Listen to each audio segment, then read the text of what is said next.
Welcome back. This is my third video, and I'd like to first start off by telling everyone thank you very much for all the positive messages that you've been sending me everywhere, and they've inspired me to keep on and continue creating more self-confidence videos to help everyone out. Today we're going to start off by talking about the myths surrounding the self-confidence theory, because we've been talking in the last video about false beliefs, and the myths surrounding self-confidence have a lot to do with your false beliefs, and you have to remove them in order to be able to continue with removing all your false beliefs.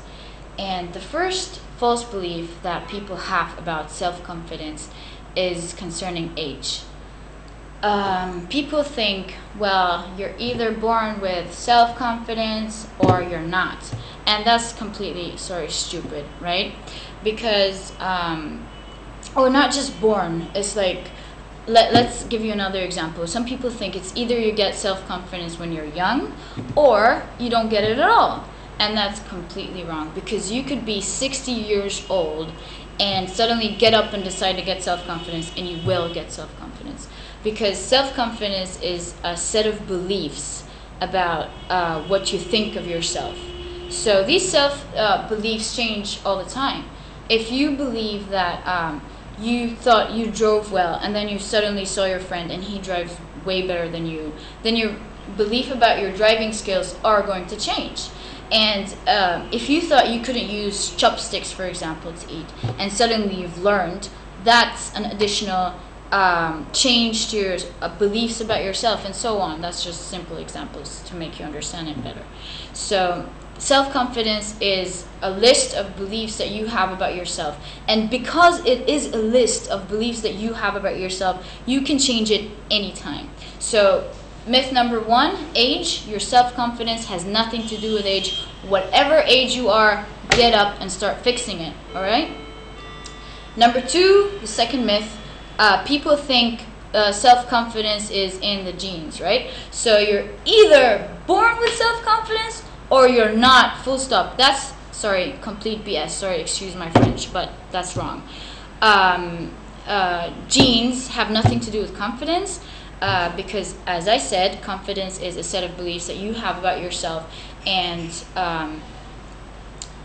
a lot of people ask me, well, if they have nothing to do with the genes, some people are born, siblings are born with the same situations, same life experiences, and yet one of them is confident and the other one is not. Well, let me tell you, first of all, definitely, they haven't been through exactly all the experiences together, right? That's number one. Number two, yes, confidence is not by genes, but people are born with different personalities. So maybe one of them is calmer than the other one and perceived the experience a little bit more rationally than the other one, and therefore didn't affect him the same way. But overall, confidence has nothing to do with your genes. You can build it anytime you want. Number three, myth number three, confidence is overall. Like, I could point out at someone and say, this is a confident person, or this is not a confident person, and that's completely wrong. Because I remember I pointed out in my first video that you're very good at one thing and not good at the other. And I know a lot of people who are very good at making public speeches, and then when it comes to one-on-one conversations, they can't do it. And I know the other way around, people who know how to make friends in one-on-one conversations, and when it comes to a lot of people, they freak out. So overall, confidence is what you believe you can do, and that differs in every field. You can believe in yourself in math or dancing or talking to people, and you could lack this belief when it comes to other things. So you can't generalize. You look for your weaknesses, try to improve that, and know your good points, and know you have confidence in that. Okay, so now we're done with the myths. Second question people are really asking me these days is, well, if I have confidence and I'm still not happy, what good is that? And I'm depressed. I mean, I can't fix confidence because I'm depressed. And that's a really good question. It just shows me how much people have actually been following up very well on the videos and actually proceeding and doing better. And you see, confidence has a very big relationship when it comes to depression. Let me tell you what depression is, just a little, hint. Depression is a signal from your subconscious mind telling you that you gotta get up and fix your problem. So if it's a signal from your subconscious mind telling you to get up and do something about your problems and what's bothering you, and then suddenly you have a false belief that you can't fix it. Whoa. Well, look at that. Your brain sending you signals to get up, and you have a false belief that you can't do it. What does it do? It sends you even more signals, and you even feel more depressed. So the solution is to get rid of these false beliefs. By the way, false beliefs, anything that you say, every time you say, I can't, it's impossible, I won't be able to do it, that's false belief. So every time you say, I can't do it, I can't do it, I can't do it, and your brain sends you even more signals, you're just going to stay there. So the best solution is to get up and start taking action about it, right? Okay. Another question that people ask me is why criticism affects them so much. And that's a very common question that I'd like to help people with, in order to, get it out of the way and really help people truly building self-confidence. You see, criticism really hurts because you're not sure whether what these people are saying are true or not.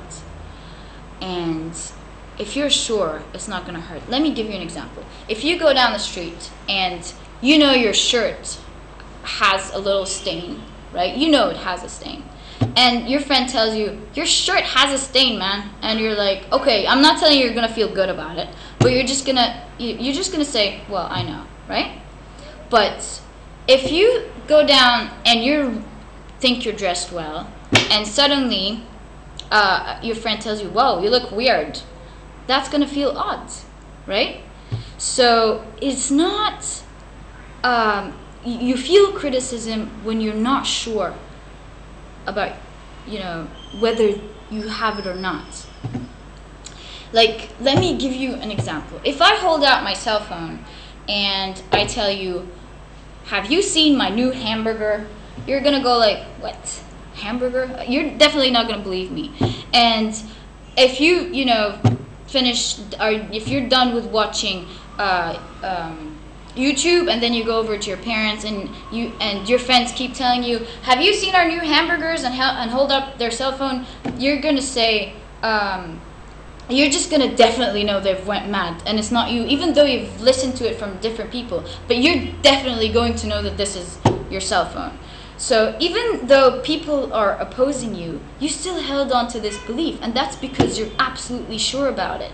And if you were sure about your personality traits the way you were sure about your cell phone, then nothing is going to hurt you.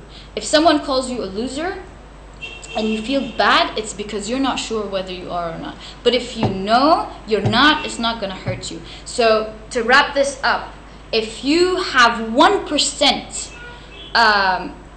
if you're 1% not sure that if you're 1% not sure whether you have this trait or not, it's going to hurt you every time. So what to do? Write down your good traits, write down your bad traits, and know them very well. And next time someone tells you something about you, you look at, you listen to it. And if it's not on your good list, and if it's in your bad list, well, that's constructive feedback. Listen to it and try to change it. If it's not on your bad list, or if you haven't realized, if you have something good and they tell you it's bad and you know it's on your good list, then move it out, right? We'll be talking a lot more about that next time, and we'll be talking about a lot of other things to help you out. So conclusion is, you got to know who you are and not let other people judge you. So see you next time.